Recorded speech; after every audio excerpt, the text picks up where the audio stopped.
समुद्र किनारे एक गांव में कृष्णाबाई नाम की बूढ़ी माता रहती थी। वह भगवान श्री कृष्ण की परम भक्त थी। कृष्णाबाई का वास्तविक नाम सुखिया था। घर घर में झाड़ू पोछा, बर्तन और खाना बनाना ही उनका काम था। कृष्णाबाई रोज फूलों की माला बनाकर दोनों समय श्री कृष्ण जी को पहनाती थीं और घंटों कान्हा से बातें करती थीं। गांव के लोग यही सोचते थे कि बुढ़िया पागल है। एक रात श्री कृष्ण जी ने अपनी भक्त कृष्णाबाई से कहा, कल बहुत बड़ा भूकंप आने वाला है, तुम यह गांव छोड़कर दूसरे गांव चली जाओ। कृष्णाबाई ने तुरंत अपना सामान इकट्ठा करना शुरू किया और गांव वालों को बताया कि कल सपने में कान्हा आए थे और कह रहे थे कि बहुत प्रलय होगा, गांव छोड़कर पास के गांव में चली जा।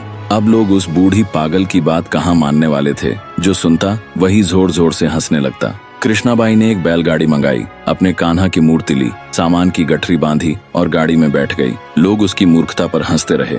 बाई जैसे ही गांव की सीमा पार करने वाली थी कि उसे श्री कृष्ण की आवाज सुनाई दी, अरे अपनी झोपड़ी से वह सुई तो ले आओ जिससे तू माला बनाकर मुझे पहनाती है। ये सुनकर बाई बेचैन हो गई। उसने मन में कहा, मुझसे यह भारी भूल कैसे हो गई, अब मैं कान्हा की माला कैसे बनाऊंगी।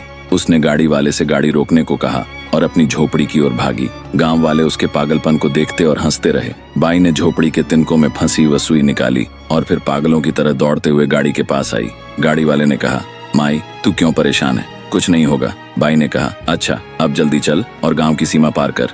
गाड़ी वाले ने वैसा ही किया। अरे ये क्या, जैसे ही सीमा पार हुई पूरा गांव समुद्र में समा गया, सब कुछ जलमग्न हो गया। गाड़ी वाला भी अटूट कृष्ण भक्त था। भगवान ने उसकी भी रक्षा करने में कोई विलंब नहीं किया। जब तक उस भक्त की एक सुई गांव में थी, पूरा गांव बचा था। इसलिए कहा जाता है, भरी बदरिया पाप की, बरसन लगे अंगार, संत न होते जगत में, जल जाता संसार। अर्थात यदि इस दुनिया में संत और अच्छे व्यक्ति न होते तो यह संसार कब का नष्ट हो चुका होता।